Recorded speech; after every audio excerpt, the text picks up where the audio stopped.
Network section,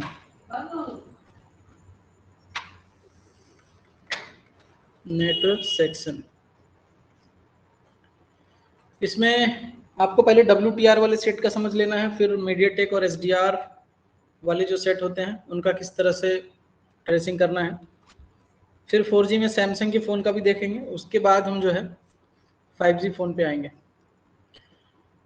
तो ये जो फ़ोन होगा जिस पे हम आज देखने वाले हैं WTR वाला फ़ोन होगा, जिसमें WTR लगा होगा। और इस तरह के फ़ोन का नेटवर्क जो है आप एकदम ईजिली बहुत आराम से 100% रिपेयर कर सकते हैं। जिस तरह से काम बताया जाएगा अभी इसमें इस वीडियो में, उसी तरह से आप पूरा काम करिएगा step by step. Network section में आपका काम होगा WTR वाले फ़ोन में, ठीक है। तो जिस फ़ोन में WTR लगा यहाँ पे हम बना लेते हैं, WTR हो जाएगा यहाँ पे। इसके साथ CPU कनेक्ट रहता है, 4G RF, 2G RF, APT, DRX, कम से कम इतनी IC रहेगी। तो यहाँ पे हम बना लेते हैं पावर IC, CPU,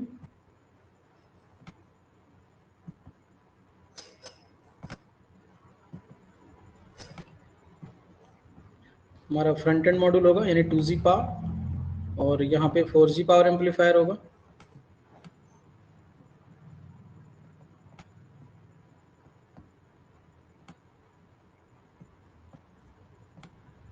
WTR और यहाँ पे DRX बना लेते हैं।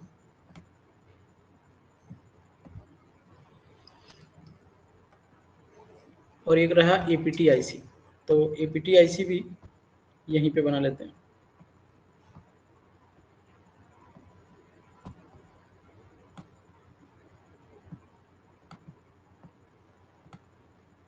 ये रहा APT।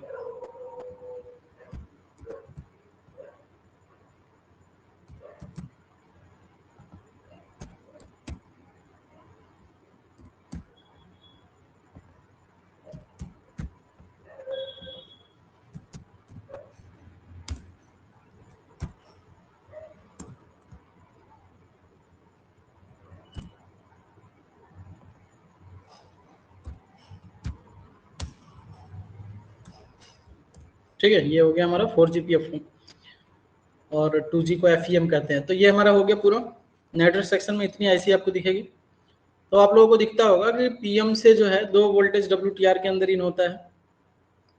तो ये जो PM से 2 वोल्टेज WTR में आता है, ये वोल्टेज कब आता है, इसको थोड़ा हम इरेज करते हैं।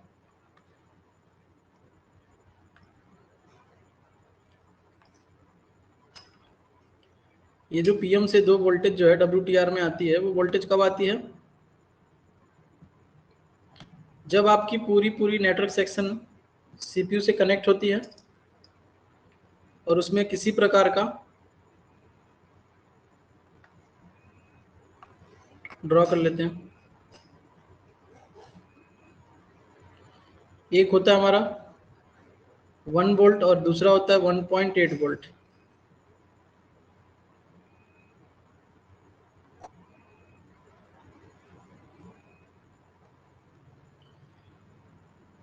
वन वोल्ट और एक होगा 1.8 वोल्ट। कैपेसिटर लगा होता है जिसपे हम इसको चेक कर सकते हैं। ये दोनों वोल्टेज कब आता है, ठीक है। देखिए, जब भी आपका ये दोनों वोल्टेज मिसिंग रहता है ट्रांसीवर के ऊपर, यानी WTR को हम ट्रांसीवर कहते हैं, ट्रांसीवर IC यही हमारा WTR है। और जब WTR के ऊपर ये दोनों वोल्टेज नहीं आएगा तो प्रॉब्लम क्या होगा, नो सर्विस आएगा, नो सर्विस, और लिस्ट जनरेट नहीं होगा,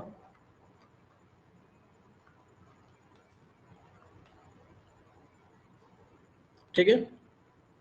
लिस्ट नॉट प्रिपेयर्ड या फिर ओके ऐसे लिख देते हैं, लिस्ट नहीं बनेगा, ठीक है। तो आपका लिस्ट शो नहीं करेगा वहां पे। और ये दोनों वोल्टेज इस कैपेसिटर पे चेक करना आपको बहुत जरूरी है। ये दोनों वोल्टेज आ रहे हैं, लिस्ट नहीं जनरेट हो रहा है, दो कंडीशन आएगा, एक तो वोल्टेज मिसिंग है और लिस्ट नहीं जनरेट हो रहा है, और एक वोल्टेज आ रही है फिर भी लिस्ट जनरेट नहीं हो रहा है। तो दोनों कंडीशन समझेंगे अभी क्या होता है वोल्टेज आने का मतलब और क्या होता है वोल्टेज ना आने का मतलब। बाकी के ट्रैक समझ लेते हैं। तो सबसे पहले हमें यहाँ पे दो वोल्टेज चेक करना होता है, एक 1 वोल्ट होगा और एक 1.8 वोल्ट होगा। इसी प्रकार से हमें सभी आईसीज के जो मेन वोल्टेजेस होते हैं वो चेक करना होता है। तो फ्रंट एंड मॉड्यूल पे भी हमें वीपीएच पावर आता है जो इसकी मेन पावर है, और साथ में एक ऑलवेज 1.8 आती है। 1.8 वोल्ट ऑलवेज इसलिए बोल रहे हैं हम इसको क्योंकि ये पावर आईसी से आने वाली वो वोल्टेज है जो बुक सीक्वेंस में यूज होती है। इसी प्रकार यहाँ पीएफओ पर भी एक वीपीएच पावर आएगा, वीपीएच पावर आएगा, और यहाँ पर भी एक ऑलवेज 1.8 वोल्ट आता है जो वीआईओ वोल्टेज होता है ऑलवेज। इसी प्रकार से हमारा एपीटी मॉड्यूलेटर आईसी जो होता है, एपीटी पर भी हमें वीपीएच पावर मिलेगा, और इसके ऊपर भी एक ऑलवेज 1.8 होता है। इसी प्रकार से डीआरएक्स पर भी हमें एक 1.8 वोल्टेज आएगा, ठीक है। और एक दूसरा वोल्टेज जो डीआरएक्स पे होगा वो 2.8 होगा, ये ऑलवेज नहीं होगा, ये 1.8 ऑलवेज होगा, और जो दूसरी वोल्टेज है वो ऑलवेज नहीं है। कैपेसिटर रहेंगे यहाँ पे जहाँ पे आप इसको चेक कर सकते हैं, ठीक है। दूसरी वोल्टेज ऑलवेज नहीं होगी। वॉइस आ रही मेरी?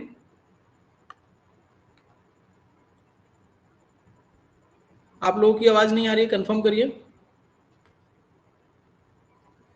आ रही है सर, आ रही है, आ रही है, वॉइस आ रही है।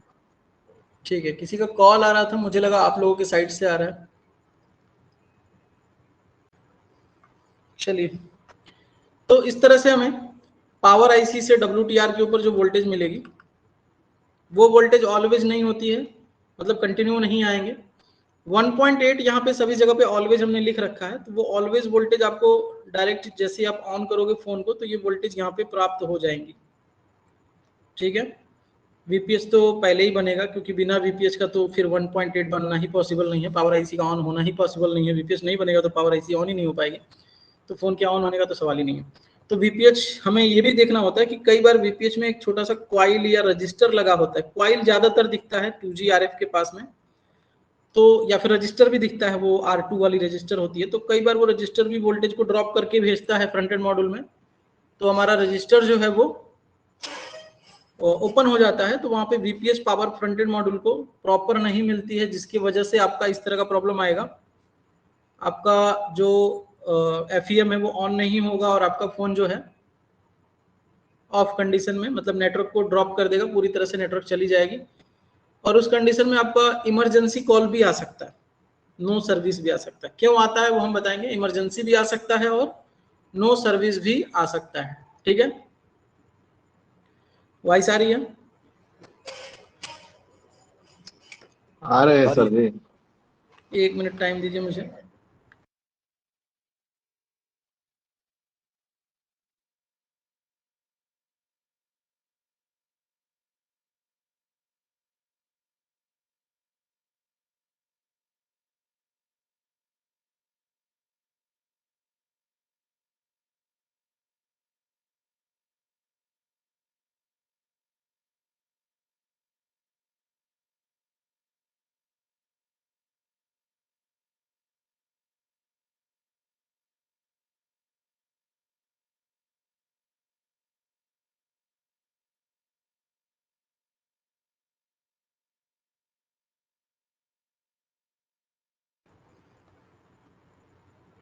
ठीक है, तो इतना समझ में आ गया। वोल्टेज आती है पावर आईसी से 1 वोल्ट और 1.8 वोल्ट, वो ऑलवेज नहीं होती है। डीआरएक्स पे एक ऑलवेज आएगा, एक 2.8 ऑलवेज नहीं होगा, वो बाद में आएगा। सभी जगह पे वीपीएच पावर और 1.8 आएगा, तीनों आईसी के ऊपर, पीएफओ पे, एफईएम पे और एपीटी पे। अब सुनिए, जब ये दोनों वोल्टेज ट्रांस रिसीवर पे आएगी उसी टाइम डीआरएक्स की 2.8 भी आएगी। अगर डीआरएक्स की 2.8 मिसिंग है तो ट्रांस रिसीवर की भी ये दोनों वोल्टेज मिसिंग होगी, ये ध्यान देना आपको। तो जब ये ट्रांस रिसीवर की वोल्टेज बनती है मतलब कि डीआरएक्स की भी वोल्टेज उस टाइम पे आनी चाहिए। अब कई बार ऐसा भी होता है कि डीआरएक्स की ये वाली वोल्टेज का ट्रैक ही ओपन हो गया है पावर आईसी से, या फिर ये जो 2.8 वोल्टेज है और ये जो 1.8 वोल्टेज है ऑलवेज वाली, वो इसी ऑलवेज पावर से कनेक्ट होती है, लेकिन बीच में एक छोटा सा इस तरह का पैड या फिर रजिस्टर यूज किया जाता है, पैड या फिर रजिस्टर यूज किया जाता है, और वो रजिस्टर मिसिंग हो गया या ये पैड ओपन हो गया। इसी प्रकार से यहाँ पर भी एक रजिस्टर या फिर एक पैड का इस्तेमाल करके इंटरनल लेयर के अंदर वो पैड होता है, पावर आईसी से कनेक्टेड होती है ये वोल्टेज पीएम से, और उस दौरान अगर ये रजिस्टर या पैड ओपन हुआ या रजिस्टर मिसिंग हो गई तो आपका ये दोनों वोल्टेज यहाँ नहीं पहुंचेंगे डीआरएक्स पे, और आपका फोन नो सर्विस में चला जाएगा, और यहाँ पे वी जो वोल्टेज है यहाँ पे ट्रांस रिसीवर की वो भी मिसिंग हो जाएगी।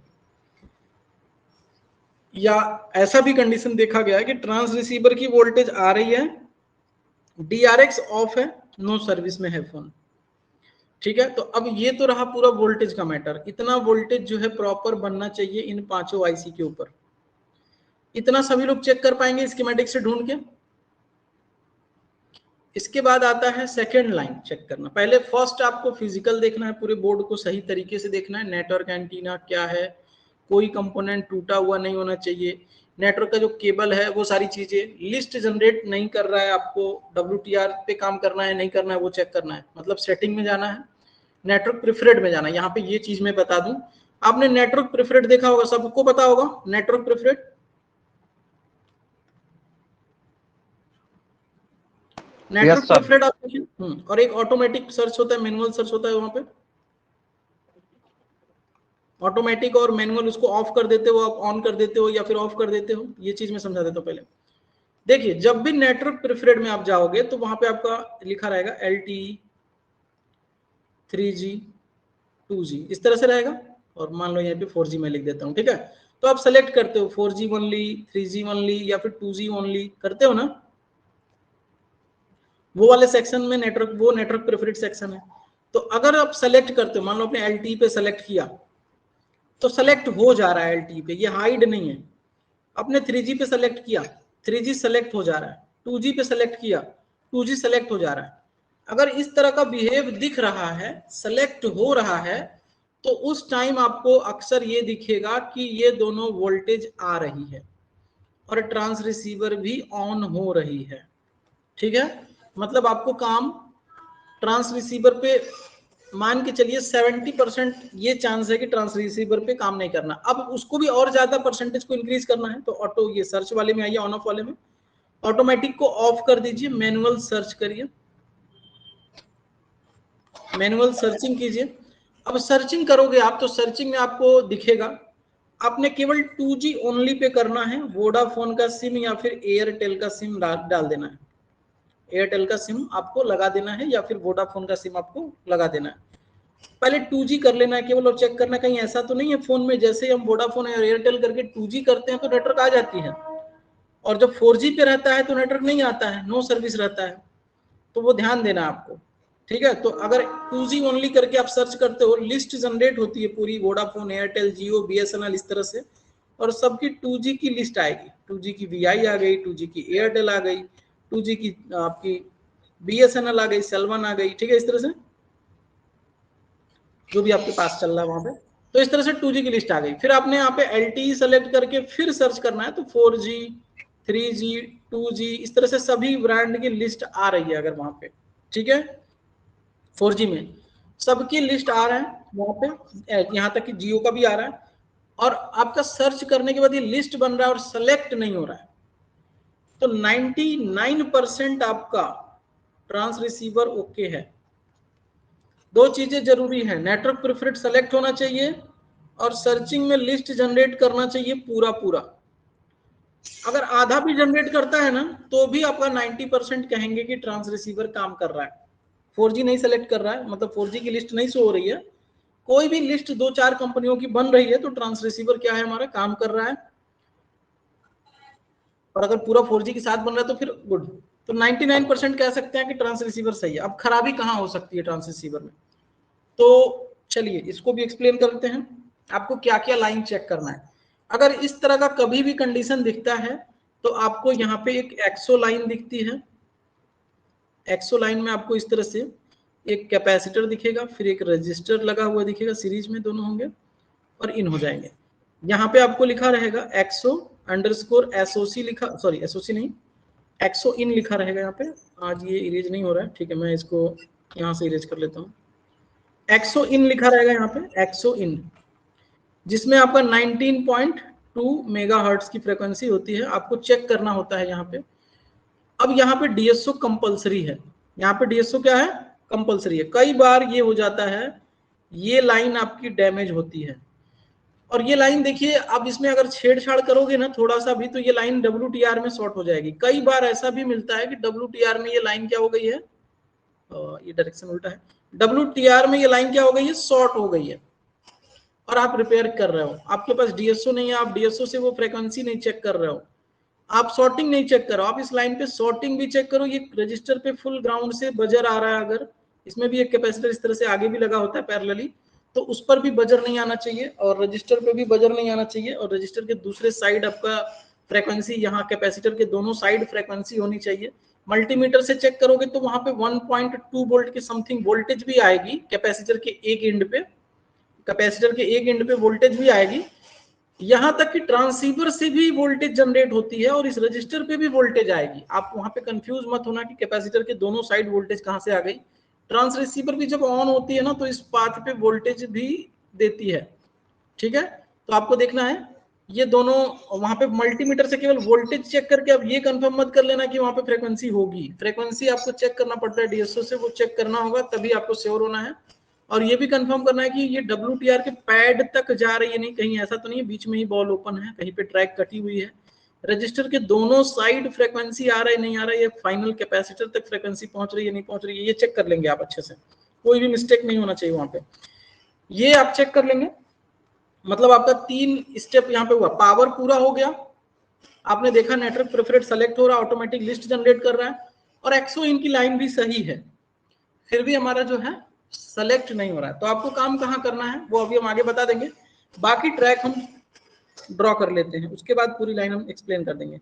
इतना समझ में आया, ट्रांस रिसीवर को कंफर्म करना है तो हमें नेटवर्क प्रेफरेंस और सर्चिंग करके देखना है लिस्ट जनरेट हो रहा है नहीं हो रहा है, ठीक है। सर एक डाउट है, हाँ बताइए। अगर ये बेसलाइन क्लॉक इन हुआ नहीं तो WTR कैसे फ्रीक्वेंसी को प्रोसेस करेगा, वो तो बेसलाइन अननोन में चला जाएगा ना। नहीं, बेसबैंड WTR में नहीं होता ना, WTR आईसी में बेसबैंड नहीं होता है, ठीक है। हाँ जी। WTR की वजह से बेसबैंड डैमेज जरूर होती है, अगर WTR की बॉल्स आपस में नीचे टच हो गई है, ऐसा शॉर्ट सर्किट हो रही है, तो वो सीधा सीपीयू के बेसबैंड सेक्शन में कनेक्ट होता है WTR, तो बेसबैंड अननोन हो जाता है कई बार। WTR से भी कई बार लोगों को दिखा वो बेसबैंड अननोन आ रहा है, या फिर WTR में एक गलती करते हैं लोग, क्या गलती करते हैं, थोड़ा मार्केट वाली आईसी पे आप ध्यान से देखा भी करिए, WTR 2965 की जगह पे 2955 भी दे देते हैं कभी कभी दुकान वाले। तो अगर 65 की जगह पे आप 2955 डालोगे तो बेसबैंड अननोन हो जाएगा, ठीक है। तो वो कोड भी देख लेना है, सेम आईसी का स्ट्रक्चर रहता है, पिन एकदम सेम दिखेगा, नंबर ध्यान से देखना है 6 और 5, ये जो देखना है दोनों नंबर 6 है या 5 है, ठीक है। अगर 55 है तो फिर आपको याद रखना है 65 ही लगाना है वहां पर। इससे भी हमने देखा है, एक 8A का फोन हम रिपेयर कर रहे थे, 65 की जगह 55 डाला जा रहा था, उसमें गलती से वो दुकान वाले से जो पूरी लॉट आ गई थी आईसी की, वो 65 की जगह 55 आ गई थी, और किसी ने उस पर ध्यान नहीं दिया, बस WTR देख के ले लिया। जब उसको ध्यान से माइक्रोस्कोप में देखा तो वो 55 निकली, और उसकी वजह से अननोन जा रहा था, मतलब बेसबैंड अननोन हो जा रहा था, और निकालो तो वोल्टेज आ जा रही थी। नया WTR जब बोर्ड से निकाल के डाला गया तो आगे फिर ध्यान से देखा गया तो नंबर अलग है। तो आपको ध्यान देना। दूसरी चीज, इसमें अगर शॉर्ट सर्किट हो जाती है ना ट्रांस रिसीवर में, यानी आईसी हिल जाती है, चिपक जाते हैं नीचे बॉल अंदर, तो भी आपका बेसबैंड अननोन होता है, लेकिन इसके अंदर बेसबैंड होता नहीं है, ठीक है। ये जो फ्रीक्वेंसी है और ये जो वोल्टेज है, ये इसको ऑपरेट होने के लिए चाहिए ट्रांस रिसीवर को। अब ट्रांस रिसीवर की ये दो चीजें हो गई पूरी, वोल्टेज और ये एक्सओ इनकी मेन क्लॉक हो गई। अब ट्रांस रिसीवर को सीपीयू कंट्रोल करेगा, कम से कम यहाँ पे 6 लाइनें चाहिए, सीपीयू से ट्रांस रिसीवर को 7 लाइन होगी। तो पहला 2 लाइन आपको चेक करना है, जो RFFE होता है वो चेक आपको अभी नहीं करना है। अगर आपने देखा लिस्ट जनरेट हो रही है तो फिर RFFE के पीछे आपको नहीं पड़ना है, क्योंकि वो लाइन डैमेज है ही नहीं, ठीक है। तो यहाँ पे 2 लाइन होगी RFFE की। अभी सभी लाइन को हम धीरे धीरे बता देंगे किससे क्या प्रॉब्लम दिखेगा लगभग। तो यहाँ पे लिखा होगा RFFE 1 क्लॉक, RFFE1 डेटा 1 लिखा रहेगा यहाँ पे, सबसे पहले ये वाली RFFE एक्टिव होती है। तो क्लॉक और डेटा ये हमारा सिंगल प्लेस पे कनेक्ट होगा, मतलब CPU टू WTR बस एक ही जगह पे ये कनेक्टेड होगा। आपको ये मल्टीपल प्लेस पे कनेक्शन इसका नहीं दिखेगा, सिंगल प्लेस पे WTR के अंदर CPU से कनेक्शन इसका होगा बस RFFE1 क्लॉक और डेटा की, जो कि केवल ट्रांस रिसीवर से कनेक्ट है। उसके बाद ट्रांस रिसीवर से 4 IQ लाइन जो है इस WTR टू CPU के अंदर कनेक्टेड होगी। ये चारों के चारों IQ लाइन जो है मोस्ट इंपॉर्टेंट है, इनमें से भी कोई लाइन ओपन नहीं होना चाहिए। ये IQ लाइन भी हमें चेक करना है, बहुत इंपॉर्टेंट है ये। तो यहाँ पे IQ लिखा होगा, RX IQ, TX IQ ऐसे करके BB IQ लिखा होता है, तो हम इसको इसी प्रकार से डायरेक्ट I और Q नाम दे देते हैं इस तरह से, ठीक है। तो ये 4 IQ लाइन जो है, जो कि WTR2 इस तरह से हमें मिलेगा CPU में। तो ये 4 लाइनें IQ में आपको कंपोनेंट भी दिखते हैं कुछ मॉडल में। यहाँ पे CPU के पास में छोटे छोटे क्वाइल लगे होते हैं व्हाइट कलर के या ग्रीन कलर के, वो क्वाइल भी निकलने नहीं चाहिए। सीरीज में लगे होते हैं तो उनको निकलना नहीं है, अगर वो भी निकलेंगे तो आपका नो सर्विस में चला जाएगा। वोल्टेज रहेगी, ट्रांस रिसीवर पे वोल्टेज रहेगी, ट्रांस रिसीवर पे क्लॉक फ्रीक्वेंसी रहेगी, लेकिन ट्रांस रिसीवर लिस्ट जनरेट नहीं कर पाएगा आपकी अगर IQ लाइन भी डैमेज हुई तो, ठीक है।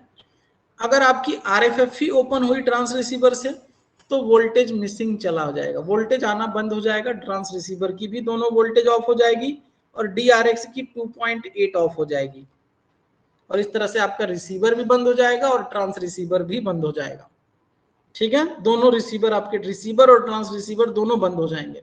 DRX एक रिसीवर है, ठीक है, और ये हमारा जो WTR है वो ट्रांस रिसीवर यानी रिसीव भी करेगा और ट्रांसमिट भी करेगा, तो दोनों के दोनों ऑफ हो जाएंगे। आपका RFFE अगर मिस होता है, लाइन ओपन होती है ट्रांस WTR से CPU के बीच में, तो ऐसा होगा।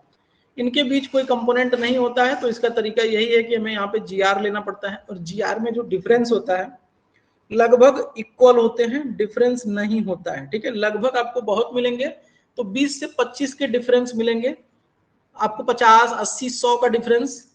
वैसे तो ये सिंगल जगह पे प्लेस कनेक्टेड है, तो इसमें डिफरेंस का कोई सवाल ही नहीं उठता है। जब आप चेक करोगे तो ये दोनों के दोनों रीडिंग जो है लगभग 20, 25, 30 के अंतर पे मिलेंगे। GR आपको देख लेना है, ये दोनों एकदम एग्जैक्ट सेम भी मिल सकते हैं, तो आपको ये देख लेना है, ज्यादा डिफरेंस नहीं होगा, दोनों पे रीडिंग होनी चाहिए।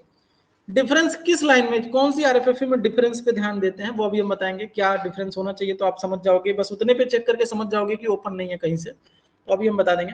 तो ये हमारी IQ लाइन हो गई, RFFE हो गई, इतना लाइन तो हमें ट्रांस रिसीवर में चेक करना ही करना है। अब इसके बाद एक और लाइन होती है, यहाँ पे GP डेटा लिखा होता है, ये लाइन भी हमें चेक करना है, जो कि CPU में कनेक्टेड होती है। GP डेटा, ये लाइन भी चेक करना, ये भी ओपन नहीं होना चाहिए, नहीं तो लिस्ट जनरेट नहीं कर पाएगा WTR। अब हमें ये देखना आगे, RFFE अब इन अदर ICs में भी तो कनेक्टेड होंगी, क्योंकि इतने से तो सभी नेटवर्क सेक्शन ऑन होंगे नहीं। अब इस APT का एक आउटपुट क्वाइल होता है, क्वाइल के आगे एक कैपेसिटर लगा होता है। इस सप्लाई को 2 या 3 लाइनों में अलग अलग इस तरह से कन्वर्ट किया जाता है और VCC नाम से इधर दे दिया जाता है PFO को, यानी 4G RF को। ये APT की क्वाइल है। APT पावर जो होती है 0.3 वोल्ट टू 3.7 वोल्ट ये अप डाउन होती है, और ये कैसे ऑपरेट होता है अभी बताएंगे इसको। इसके अंदर RFFE लाइन कनेक्ट होती है। चलिए तो पहले वोल्टेज के बारे में थोड़ा बता देते हैं। देखिए ये वोल्टेज काम कैसे करता है। जैसे मान लो आपने सिम डाल दिया, नेटवर्क आ गई, सिम डाला तो आपने ये वोल्टेज देखा, ये वोल्टेज बनना शुरू होता है। नेटवर्क आ गया तो ये वोल्टेज 1.2, 1.3, 1.5, 1.0, 0.9, 0.8 ऐसे ऊपर नीचे होगा। जैसे ही आप कॉल लगाओगे या इंटरनेट ऑन करोगे, जैसे आप उस सिम को एक्सेस करना स्टार्ट करोगे यानी यूज करना शुरू करोगे, तो ये वोल्टेज का लेवल जो है बढ़ता चला जाएगा, बढ़ते बढ़ते ये 3.7 वोल्ट तक जाएगा, और उस टाइम कॉल कनेक्ट रहेगी या फिर रिंग जा रही होगी। जैसे आप फोन कट करोगे, रिंग बंद करोगे, तो ये वोल्टेज धीरे धीरे फिर ड्रॉप होना शुरू हो जाएगी और इस लेवल पे शिफ्ट हो जाएगी, या उससे भी नीचे जा सकती है 0.7, 0.8, 0.3। इस तरह से ये वोल्टेज अप डाउन होती है। दूसरी चीज, आप टावर के समीप रहोगे, टावर के पास रहोगे, तब भी ये वोल्टेज का स्ट्रेंथ जो है बढ़ता है, और जैसे जैसे आप रेंज से बाहर जाओगे तो ये वोल्टेज का स्ट्रेंथ जो है धीरे धीरे कम होता है। तो इस तरह से एपीटी वोल्टेज जो है बनती है और कम होती है, बनती है और कम होती है। यानी वर्किंग टाइम में ये वोल्टेज अपने अल्टीमेट स्टेज पे रहती है, यानी इसका जो मैक्सिमम वोल्टेज है 3.7 है, उस स्टेज पे रहेगी ये वोल्टेज, और बाद में ये वोल्टेज धीरे धीरे कम हो जाती है। यानी कि यहाँ पे एक सवाल ये है, कुछ कंडीशन में हम इस तरह से भी ट्राई करते हैं, वीपीएच को वीसीसी पे जंपर कर देते हैं और चेक कर लेते हैं कि पीएफओ में एपीटी की प्रॉब्लम तो नहीं है। इस तरह से हम करके चेक कर लेते हैं, लेकिन ये ऑलवेज सॉल्यूशन नहीं है, ये केवल टेस्टिंग पर्पज के लिए है। आपने वीपीएच पावर को डायरेक्ट एपीटी लाइन में कनेक्ट कर दिया और चेक कर लेना आपको, अगर वोल्टेज ये कनेक्ट करते ही 4G नेटवर्क अगर आ जा रही है, 4G नेटवर्क अगर आ जा रही है, मतलब कि आपका प्रॉब्लम एपीटी आईसी और एपीटी सर्किट में है, या फिर आपका पीएफओ ही खराब हो गया है। अगर कनेक्ट करते ऐसा हो रहा है, तो अगर कनेक्ट करने के बाद भी सेम टू सेम कंडीशन बना हुआ है, नेटवर्क नहीं आ रही है 4G की, तो आपको यहाँ पे आगे डाउट नहीं करना है, फिर इस लाइन को आपको क्या करना है, हटा देना है, क्योंकि दिक्कत एपीटी की नहीं है, वोल्टेज जो भी बना रही है एपीटी वो सही है। ठीक है, अब आता है सवाल, एपीटी को ऑपरेट कौन कराता है? एपीटी को ऐसे कैसे पता चलता है कि वोल्टेज कम करो, वोल्टेज ज्यादा करो, वोल्टेज कम करो, वोल्टेज ज्यादा करो, ऐसे कैसे वोल्टेज के लेवल को अप डाउन कैसे करा सकता है? तो कराता है आरएफएफई लाइन के जरिए। यहाँ से आरएफएफई लाइन जनरेट होती है, ये आरएफएफई 2 होती है। WTR में जो आरएफएफई है वो आरएफएफई क्या है, 1 है। यहाँ पे आरएफएफई 2 क्लॉक होगा और यहाँ पे आरएफएफई 2 डेटा होगा। आरएफएफई 2 क्लॉक ये फ्रंट एंड मॉड्यूल और पीएफओ में भी कनेक्ट होंगे। इस तरह से पीएफओ में भी कनेक्ट होंगे, मतलब 4G आरएफ में भी कनेक्ट होंगे और एफईएम में भी कनेक्ट होंगे।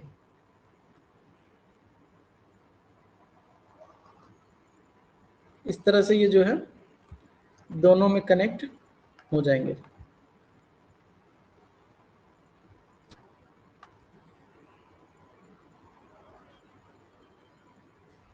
ठीक है, तो यहाँ पे भी लिखा होगा आरएफएफई 2 क्लॉक और 2 data, RFFE 2 clock, RFFE 2 data. Data by directional होगा, क्लॉक केवल आएगा। इसी प्रकार से ऐसे बना देंगे तो आपको समझ में आ जाएगा कौन क्लॉक है कौन डेटा है। इस तरह से होगा, तीनों में कनेक्टेड। और DRX के अंदर भी एक RFFE कनेक्टेड होगी जो कि CPU से ही आती है। यहाँ पे भी एक छोटा सा CPU ही बना लेते हैं, वो वही CPU है जो उधर बना हुआ है, क्योंकि लाइन इतना लंबा ड्रॉ करना पड़ेगा इसलिए ऐसा बना लेते हैं। तो यहाँ पे भी एक RFFE होगी, RFFE 5 क्लॉक लिखा होगा और यहाँ लिखा होगा RFFE 5 डेटा। तो ये 5 पे चला गया सीधे, क्योंकि 2 आईसी को ये काउंट नहीं किया है ना। RFFE 1 के बाद RFFE 2 हुआ, RFFE 3 हुआ, RFFE 4 हुआ और RFFE 5 हुआ, ऐसा चला। ठीक है, तो 5 हमारे DRX में कनेक्ट होगा, लेकिन 3 को एक में कंबाइन कर दिया है तो RFFE 1 के बाद RFFE 2 हो गया और सीधा 5 हो गया। इस तरह से ये कनेक्ट किया गया। अब आपको किसी फोन में ऐसा भी देखने को मिल जाएगा कि जो RFFE DRX में कनेक्ट है वही RFFE FEM में 2G RF में भी कनेक्ट है, और जो APT में कनेक्ट है वो 4G RF में कनेक्ट है, बस इतना ही दिख जाएगा। तो इस तरह का भी स्ट्रक्चर दिख सकता है, आपको ध्यान देना है। ठीक है, तो RFFE ज्यादातर में तो ये स्ट्रक्चर होंगे, लेकिन कुछ मॉडल जैसे 9 पावर में आपको ऐसा भी दिख जाएगा, थोड़ा अलग, क्योंकि WTR उसमें थोड़ा अलग लगा होता है ना, तो दूसरे नंबर के 3925 लगा होता है उसमें। तो जब WTR का नंबर चेंज होगा तो आपको ध्यान देना कि RFFE की ये कनेक्शन लाइन भी थोड़ी सी चेंज होगी, लेकिन कनेक्शन इसी तरह से होगा, या तो 2 आईसी में कनेक्ट होगी या तो 3 आईसी में कनेक्ट होगी। तो फिर अब ये हो गया कि DRX उठा के अगर इसकी RFFE की GR लोगे आप तो सेम टू सेम उसी प्रकार से मिलेगा जैसे WTR की RFFE थी, वैसे ही इसकी RFFE में भी कोई डिफरेंस खास नहीं मिलेगा, एग्जैक्ट सेम टू सेम लगभग सेम मिलेगा, मतलब 10 20 25 का ही डिफरेंस मिलेगा। अब अगर आपको ये वाली RFFE, मान लो आपने 2G या 4G RF को हटाया और यहाँ पे आप GR चेक कर रहे हो इसके इस पैड पर, जो कि पिन नंबर 5 और पिन नंबर 6 होता है, और इसमें भी पिन नंबर 5 और पिन नंबर 6 होता है, क्लॉक और डेटा। तो FEM और PFO के पिन नंबर 5 और पिन नंबर 6 पे हमें RFFE क्लॉक डेटा मिलती है, और इसमें पिन नंबर 2 और पिन नंबर 3 पे मिलती है पिन नंबर 2 और पिन नंबर 2 इधर होगा, पिन नंबर 3, इस तरह के पिनों पे ये मिलेगी। तो अगर हमें इन पे GR मिल रही है तो कैसे मिलना चाहिए GR, ठीक है। तो 5, 6, 7 नंबर पे VIO होता है, 1.8 होता है 7 नंबर पे, और 8, 9, 10 नंबर यानी 2 पिन पे या 3 पिन पे, ज्यादातर 2 ही पिन एक NC होगी, तो यहाँ पे 9 और 10 पे VPH होता है। इस तरह से केवल हमें यही तो चेक ही करना होता है इस FEM में। 4 से स्टार्ट कर लो, 5, 6, 7, 8, 9, 10, बस ये 5 पिन की GR लो और IC चेंज कर दो, यही काम होता है। इसमें भी यही काम करना है, 5, 6, 7, 8, 9, 10 लाइन, पांचों लाइन की GR लो, IC चेंज कर दो। APT में भी वैसे ही करेंगे आप, 2, 3, 1, 2, 3, एक पे VPH होता है, 1, 2, 3 ऐसे एक जगह और VPH होगा, उसको चेक करो, ग्राउंड होगा वो चेक करो, आउटपुट लाइन चेक करो, फिर IC बदल दो।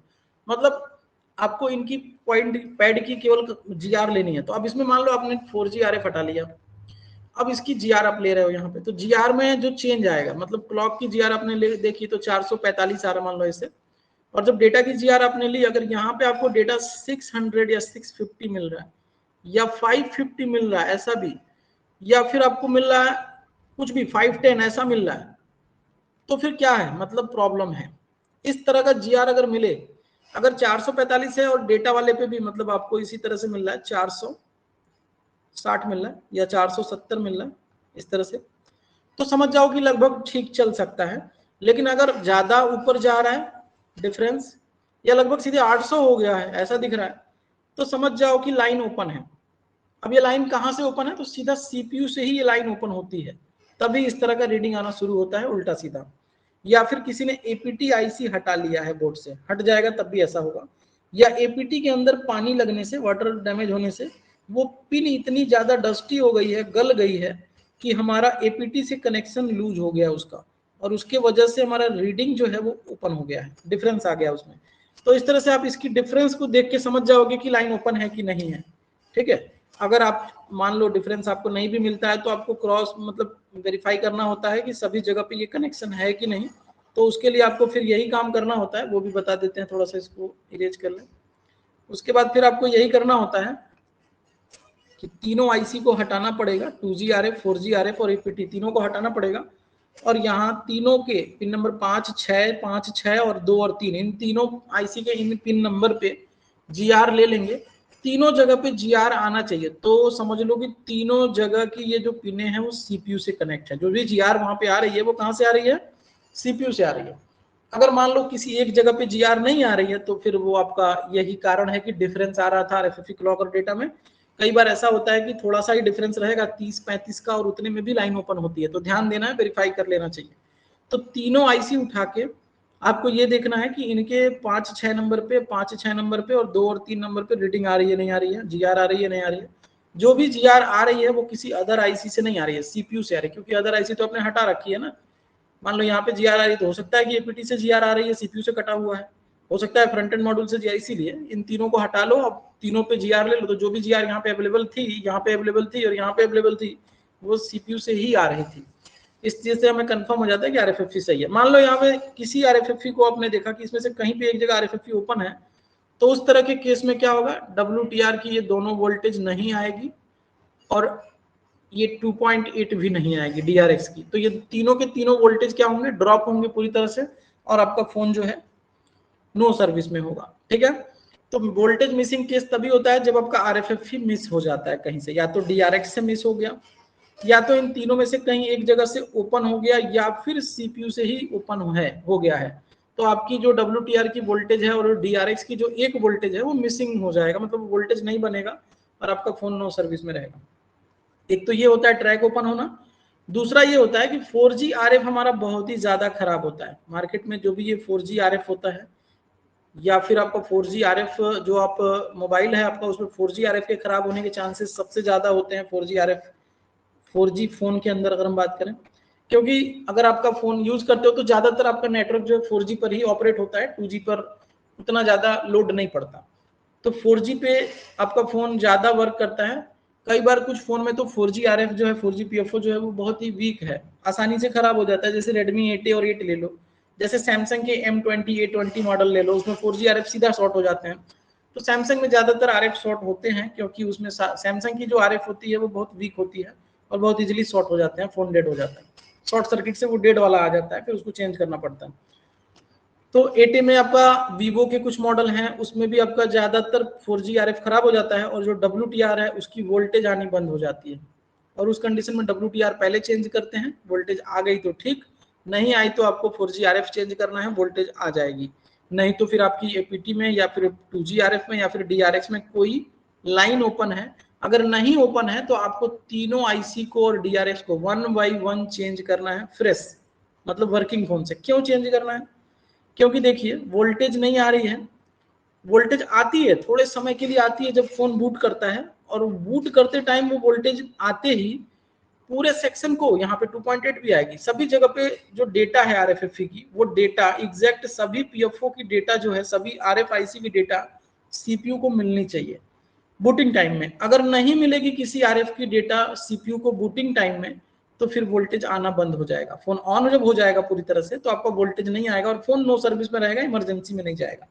क्योंकि हमने देखा होगा कि जब आपका फोन में ये बूटिंग टाइम में डेटा पा जाती है CPU, तो होता ही है कि जब फोन ऑन होता है तो 1-2 सेकंड हमारा नो सर्विस रहता है और सीधे फिर इमरजेंसी में चला जाता है। सिम नहीं डालो तब भी आपको वहां पे इमरजेंसी कॉल वन लिखने लगता है, फिर जब आप सिम डालोगे तो फिर 1 सेकंड के लिए नो सर्विस होगा और फिर तुरंत आपका टावर आ जाएगा, ऐसा होता है। तो आपको यहाँ पे जो है अगर डेटा मिल जाती है बूटिंग टाइम में CPU को RFFE सभी RF की डेटा मिल गई है, मतलब कि RF लगे हुए हैं और RF वर्किंग कंडीशन में है, इसलिए WTR को वो वोल्टेज सप्लाई करता है और रिसीवर को भी वोल्टेज सप्लाई करता है ताकि आगे की प्रोसेस स्टार्ट की जा सके।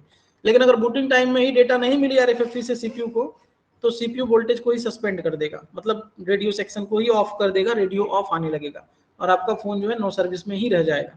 तो ये लाइन ओपन होगी तो ये हो सकता है कि बूटिंग टाइम में डेटा ना मिले, या फिर इन RF में से कोई एक RF डेटा लेवल पे काम नहीं कर रहा है, मतलब सही डेटा आउटपुट नहीं कर पा रहा है RFFE में CPU को, जिससे CPU वोल्टेज सस्पेंड कर दे रही है। दो पॉसिबिलिटी है, इसीलिए RFFE सही है तो आप इनकी वोल्टेज रिक्वायरमेंट चेक कर लो, प्रॉपर वोल्टेज मिल रहा है, नहीं ऐसा तो नहीं है VPH कम होके मिल रहा है 4G को, फिर 4G को जब VPH ही कम होके मिल रहा है, या इस 4G का 1.8 वाला ट्रैक कट गया है, वहां तक वोल्टेज पहुंच रहा है लेकिन IC में इन नहीं हो पा रही है, तो ध्यान से देखना है। VPH भी पूरी IC में इन होनी चाहिए, 1.8 भी IC के पैड पे पूरी इन होनी चाहिए, कहीं ऐसा तो नहीं RF आपकी लगी ही नहीं है सही से बोर्ड में। तो इन सब कंडीशन को देखना है, अगर इनकी मेन वोल्टेज ही नहीं मिल रही तो फिर डेटा कहाँ से मिलेगा CPU को, तो ये चीज भी देख लेना चाहिए कि मेन वोल्टेज में से मिसिंग नहीं होना चाहिए, मेन वोल्टेज ओके कंडीशन में है तो RFFE डेटा देनी चाहिए। RFFE लाइन भी ओपन नहीं है, डेटा नहीं मिल रही है, तो 1 by 1 सभी IC को चेंज कर लेंगे।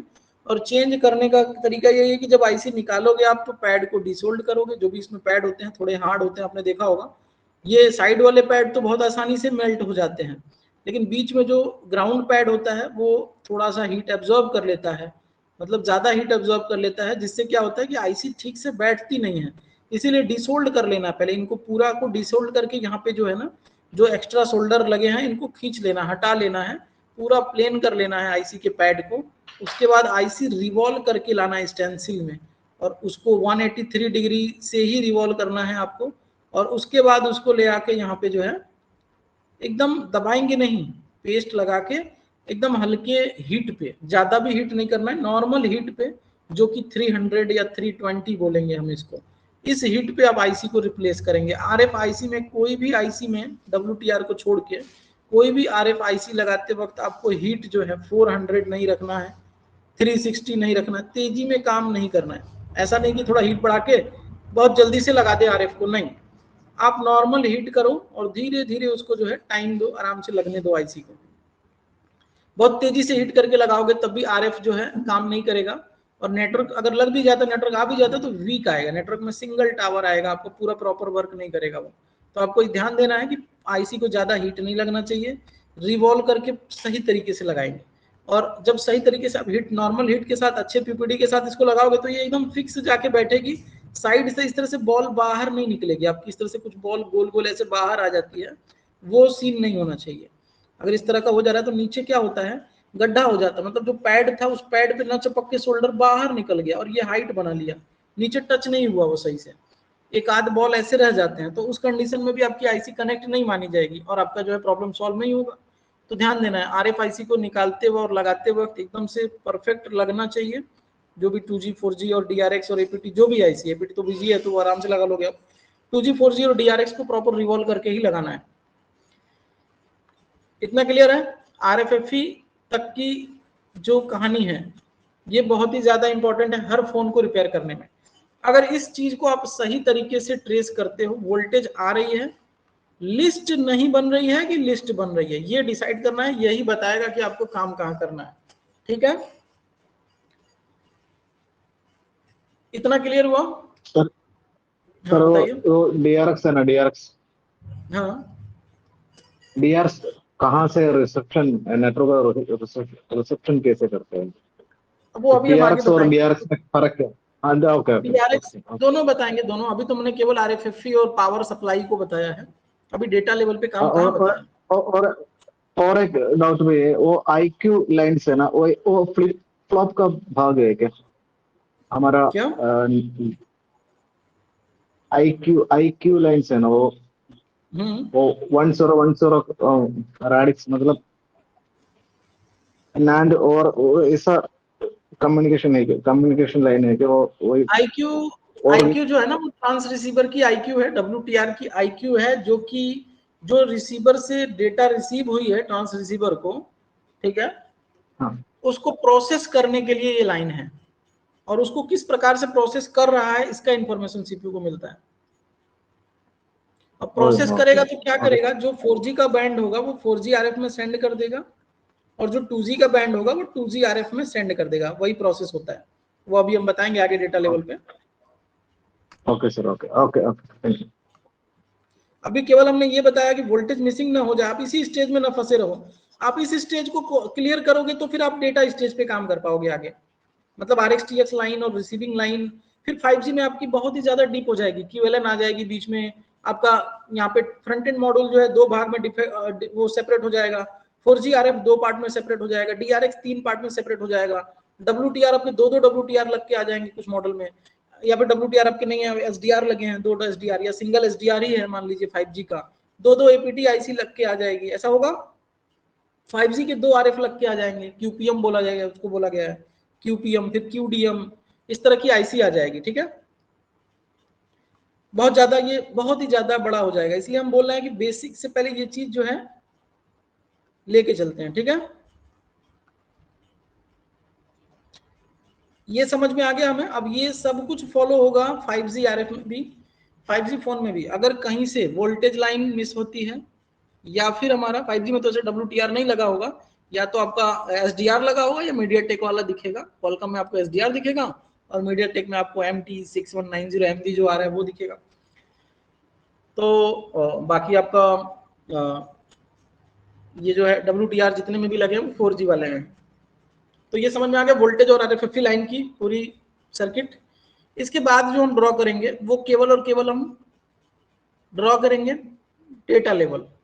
तो डेटा लेवल को हम यहाँ पे पूरी तरह से ड्रॉ नहीं करेंगे, ठीक है, क्योंकि यहाँ पे जो सर्किट है स्पेस बहुत कम है यहाँ पे। इसको आप जो है स्क्रीनशॉट ले लीजिए, ठीक है, और एक जगह पे आप इसको नोट कर लेंगे। यहाँ पे आपको वोल्टेज मिसिंग केस में कम से कम इतना काम करना है, वोल्टेज मिसिंग केस, ठीक है, transceiver voltage missing. Step 1, change WTR, 2, change 4G PFO, 3, change APT IC, 4th, change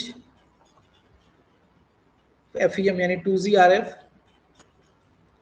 5th, change DRX IC, same number का चेंज होगा। और इससे भी पहले आपको सभी जगह पे RFFE लाइन और वोल्टेज लाइन को चेक करना है, ठीक है, RFFE end voltage line GR okay, ठीक है, कनेक्ट होनी चाहिए पूरी तरह से। इतना काम करना है, और ये स्टेप में आपको जो स्टेप में लिखा है इस स्टेप में आईसी को चेंज करना है। नंबरिंग यही है, पहले ये आईसी करना है WTR, फिर ये करना है, फिर ये करना है, फिर ये करना है, फिर ये करना है, ऐसा उल्टा सीधा नहीं करना है। पहले DRX नहीं चेंज कर देना है, ठीक है। अगर मान लीजिए कि DRX के पास आपको वाटर डैमेज दिखा है, पूरी तरह से पिन ब्लैक हो गई थी, यहाँ पे वाटर डैमेज यहाँ पे दिखा है, तो हम DRX पहले चेंज कर सकते हैं। जहाँ पे अगर फिजिकल डैमेज दिख गया तो फिर अलग बात है, नहीं तो अगर बोर्ड एकदम फ्रेश है तो आपको ये स्टेप फॉलो करना है। इतना काम अगर आप कर लोगे ना, आपका वोल्टेज श्योर है कि आ जाएगा यहाँ पे। बाद में लास्ट में आप जो है 6 नंबर पे पीएम चेंज, क्योंकि कई बार ऐसा भी हो जाता है पीएम ही खराब है और आपकी वोल्टेज नहीं आ रही है, पीएम चेंज कर लेंगे, वोल्टेज भी नहीं आ रही है और एक्सओ भी नहीं आ रही है पीएम से, तो आपको पीएम चेंज कर लेना है। और 7 नंबर पे आपको क्या करना है, सीपीयू रिवॉल्व करना है, सीपीयू रिवॉल्विंग करना है। इतना कर लिए आपका वोल्टेज आ जाएगा, दिख रहा है। इतना काम आप कर लोगे वोल्टेज आ जाएगा। अब इसमें आप गलती क्या करते हो, आपकी रिवॉल्विंग सही नहीं हुई है, आपकी RFIC या कोई भी RFIC सही से लगी नहीं है, या फिर लगी है तो आपने अधिक मतलब ज्यादा हीट पे काम किया है, हीट आपके SMD का थोड़ा ज्यादा था, आपने जल्दी जल्दी काम करना स्टार्ट किया तो ज्यादा हीट मार दिया उस पर, आईसी खराब हो गई लगाते वक्त। आपने स्क्रैप फोन से आईसी चेंज किया, वो आईसी पता नहीं सही था कि नहीं था, आपने न्यू आईसी को यूज नहीं किया, रिवॉल्व करके नहीं लगाया, या फिर आपने टाइम बचाने के लिए सोचा चलो उठा के रख देते हैं देख लेंगे, तो उस तरह से अगर आप थोड़ा सा भी उसमें लापरवाही करोगे तो फिर आपका टाइम और ज्यादा लग जाएगा। स्टेप बाय स्टेप सब कुछ सही से करेंगे, इस तरह से 1 by 1 IC okay IC use करेंगे, ओजी आईसी न्यू आती है वो यूज करेंगे। WTR में भी लोग फंसे हुए हैं कि हम सस्ती वाली WTR मार्केट से खरीद ले, वो यूज करेंगे, नहीं। आपको WTR में भी या तो आप बोर्ड से निकाल के लगाइए और वर्किंग वाली होनी चाहिए कम से कम, ज्यादातर तो खराब आते हैं फोन में बहुत सारे पावर के सेक्शन वाले फोन में, जिसमें मान लो पावर का दिक्कत है वो फोन है तो उसमें से लगा सकते हैं। स्क्रैप फोन पे कोई भरोसा नहीं होता है, कई बार उसमें भी खराबी होते हैं, तो लगा दोगे आप फिर डाउट में रह जाओगे आप। सर ये जो 4G PFO है, इसको जो 1.8 की ऑलवेज जो वोल्टेज मिलती है वो कहाँ से मिलती है? पीएम से, वो L5 की वोल्टेज है, बूटिंग वोल्टेज है, जो L5 होती है ना, विरेज L5। जी यानी कि अगर मीडियाटेक में बात करें तो VIO 18 PMU, याद आया? जी जी जी। उस तरह की वोल्टेज है वो, ठीक है। ये ऑलवेज वोल्टेज होती है, मतलब ये बूटिंग वाली वोल्टेज है, फोन ऑन होगा तब ये वोल्टेज बन जाएगा तुरंत। क्यों ये दोनों वोल्टेज पहले आ जाती है, RFFE में और 4G में, 2G में, APT में और DRX पे एक आती है एक नहीं आती है, ये तीनों का पहले इंपॉर्टेंस है। क्यों ये वोल्टेज पहले आ जाती है? RFFE डेटा रिसीव करने के लिए, और जैसे रिसीव होगा तुरंत वो जो है ये दोनों वोल्टेज सेंड करेगी और तुरंत DRX की भी डेटा ले लेगी, उसके बाद फिर कंटिन्यू बना के रखेगी। अगर DRX का भी मिस हुआ तो फिर बन की वोल्टेज चली जाएगी, फिर वोल्टेज पूरी ड्रॉप हो जाएगी WTR की, DRX की, क्योंकि DRX में RFFE ओपन रहा या DRX ही खराब रहा, ठीक है। तो पहले इसकी RFFE रिसीव होगी, पहले WTR की RFFE रिसीव होगी, फिर तीनों PFO के मतलब APT और 2G 4G की रिसीव होगी, फिर DRX की रिसीव होगी। नंबर में भी आप देख सकते हो RFFE 1, RFFE 2 और RFFE 5, ठीक है।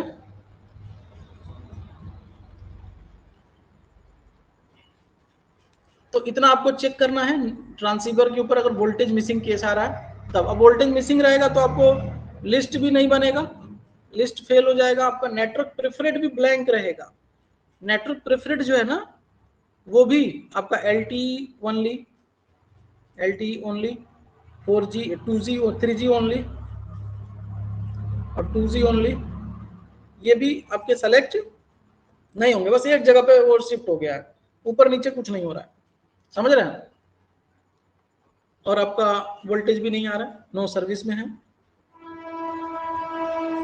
और वीवो के फोन में तो ऐसा हो जाता है, कॉल करोगे तो रेडियो ऑफ लिख देगा स्क्रीन पे, कॉल लगेगा नहीं, स्क्रीन पे लिखेगा रेडियो ऑफ, या फिर कॉल इंडेड ऐसा आएगा नॉर्मल में। तो आपको इस तरह के केस में ही रेडियो ऑफ आएगा। ये चीज सबको क्लियर हो गया इतना?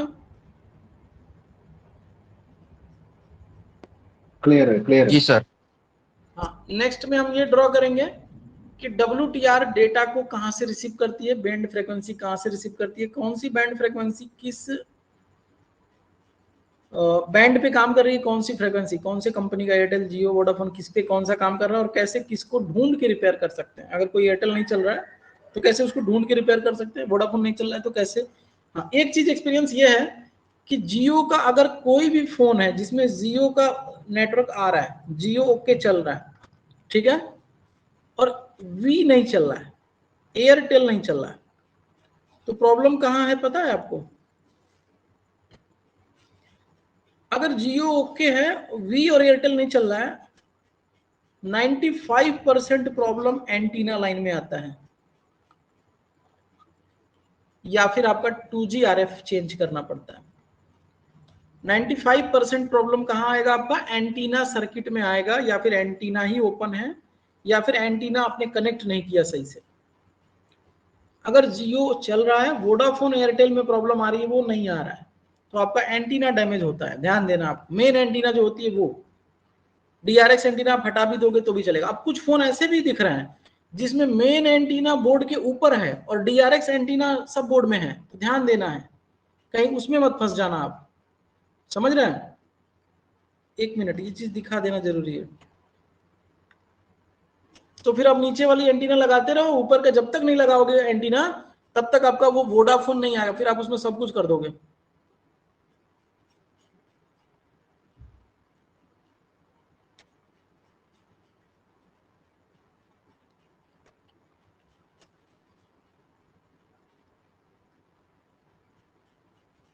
और ये वीवो के एक फोन में देखा था, और भी हो सकते हैं, आपको देखना पड़ेगा, लेकिन जिसमें भी आपको ऐसा दिखता है आपको ध्यान देना है, ठीक है?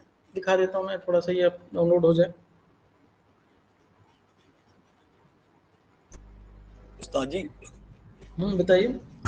आज मेरे पास एक 8A आया था, उसके अंदर हम्म, क्या था, यही मैंने सब वोल्टेज RFFE वगैरह सब चेक किया, हम्म, सब ओके, वोल्टेज नहीं मर रहा WTR पे। मैंने देखा वो पहले छेड़ा हुआ था, मैंने WTR अच्छे से फिक्स किया, वर्किंग सेट से डाला, RF शॉर्ट था, RF डाला, फिर लगा शायद APT की दिक्कत होगी, रेडियो ऑफ आ रहा था, APT डाला, जबकि RFFE सब ओके था। वो तो उस्ताद जी जब पैक किया तो देखा तो साला उसमें हाईवे भी नहीं है और बेसमेंट भी नहीं है। किसी ने पहले छेड़ रखा था फोन, उसमें जैसे ही RSA करके एक सिम चला के दे दी मैंने कस्टमर को। एक फोन और आया उस्ताद जी, उसके अंदर क्या था, सब कुछ ओके था, उसमें वोल्टेज नहीं थी, उसमें रेडियो वाला तो सीन ही था। उसके अंदर जब IMEI नंबर चेक किया तो वो ब्लैक लिस्टेड था। सब ट्राई करने के बाद मैंने स्वैप कर दिया लोअर बोर्ड, और उसके बाद देखता हूँ कि उसमें IMEI ब्लैक लिस्टेड है। तो उस्ताद जी आजकल ऐसा हो रहा है कि अच्छे और नए मॉडल में भी IMEI ब्लैक लिस्टेड आता है। हम सब एक मिनट, सुनिए, गलती से भी इस फोन में अपना सिम मत डालिएगा आप। कस्टमर का ही सिम था जी, अपन तो डालते ही नहीं अपने पास तो सिम ही नहीं है। आज ही मेरे शॉप पे 5G फोन आया हुआ था, मतलब यहाँ पे, और वो एक शॉप से आया हुआ था यहाँ पे, और उसमें यहाँ का एक स्टूडेंट जो अपना सिम डाल दिया रिपेयरिंग के टाइम में। और कल की बात है, कल आया था, कल वो रिपेयर हुआ, आज फोन आ गया थाने से। वो तो सर मोहब्बत का फोन होता है उनका, बहुत प्यार से बात करते हैं वो लोग तो। नहीं, वो साहब बोले हैं कि आइए थाने पे, आपका ये सिम ट्रेस हुआ है, आपका पोको का फोन है, वो बोला मेरा वीवो का फोन है। वही बात है ना सर कि फोन आते हैं आजकल, बिल्कुल लेटेस्ट फोन आएगा। जैसे मेरे पास एक Vivo का Y02T था, शायद Y02T था, उसमें भी सेम कंडीशन थी, सब कर लिया, CPU VPU फ्लैश एंड में देखा उसका IMEI ही ब्लैक लिस्टेड है। सर ये IMEI ब्लैक लिस्टेड है, कैसे पता चलेगा सर? ऐप डाल लो भाई, साइट है वहां पे भी चेक कर सकते हैं, और ऐप भी है, तो बता दीजिए आप। KYM है ऐप, एंड्रॉइड में काम करता है। KYM में देखिए 100% टेस्टेड है। अभी तो क्या है ना कि पैटर्न वाली भी मैटर है, वो पैटर्न आप अनलॉक करके दे दोगे, वो ब्लैक लिस्टेड रहा तो फिर आप गए, गलती से वो सिम डालेगा, वो पकड़ा जाएगा। अगर वो पकड़ा गया तो वो फिर कस्टमर कहेगा मेरा इसमें डेटा था, किसने अनलॉक किया, वो बोलेगा आपने किया, तो आप चले जाओगे, समझ रहे हो? तो आपको ये सब नहीं करना, अनलॉकिंग करना भी है तो फिर आपको बिल होना चाहिए, सब तमाम चीजें होनी चाहिए। अगर मान लो किसी केस में थोड़ा सा दोबारा से, सर। हाँ, परसों साइबर सेल से फोन आया था हमारे दुकान में। गलती से भी ऐसा नहीं करना, अगर करके दे दिए ना तो वो फंसा तो आप फंसे, सीधी सी बात है, आपको करना ही नहीं है ये।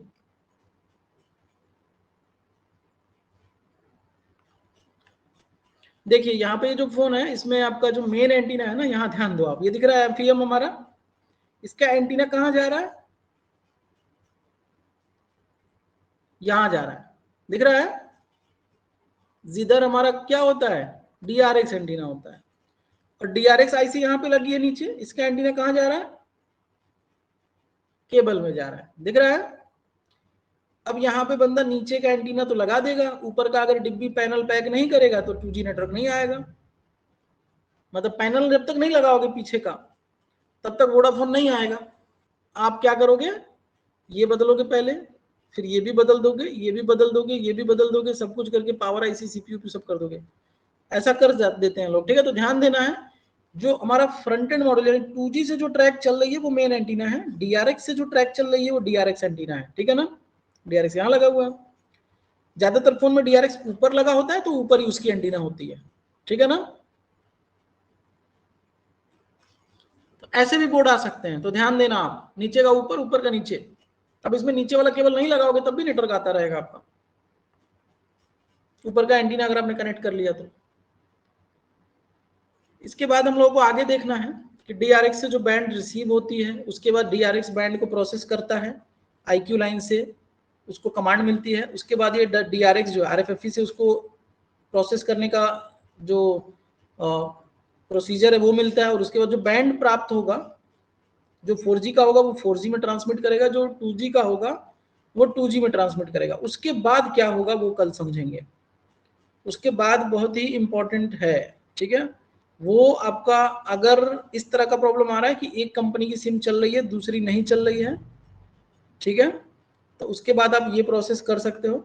उसके बाद ही हमारा PRX बनेगा। जब ये बैंड रिसीव हो जाएंगे, PF4 2G में 4G में जब बैंड रिसीव हो जाएंगे, मेन बैंड होती है वो, अगर उस लाइन में भी प्रॉब्लम आई तो आपका ऐसा हो जाएगा, एयरटेल चल रहा है जियो नहीं चल रहा है, वोडाफोन चल रहा है जियो नहीं चल रहा है, एयरटेल नहीं चल रहा है, या जियो केवल चल रहा है बाकी अदर नहीं चल रहे हैं। तो आपको वो लाइन भी देखना होता है, जो बैंड आउट लाइन होती है, जिसमें DA1 DA2 DA3 DA4, यही इसी के बारे में कल बात करेंगे। DA1 DA2 IC के अंदर लिखा होता है, DA3 DA4, ये 4 लाइन होगी, जिसमें से 2 DA, जो DA1 DA2 होगा वो 4G में कनेक्ट होगा, और 2 जो होगा वो 2G में कनेक्ट होगा।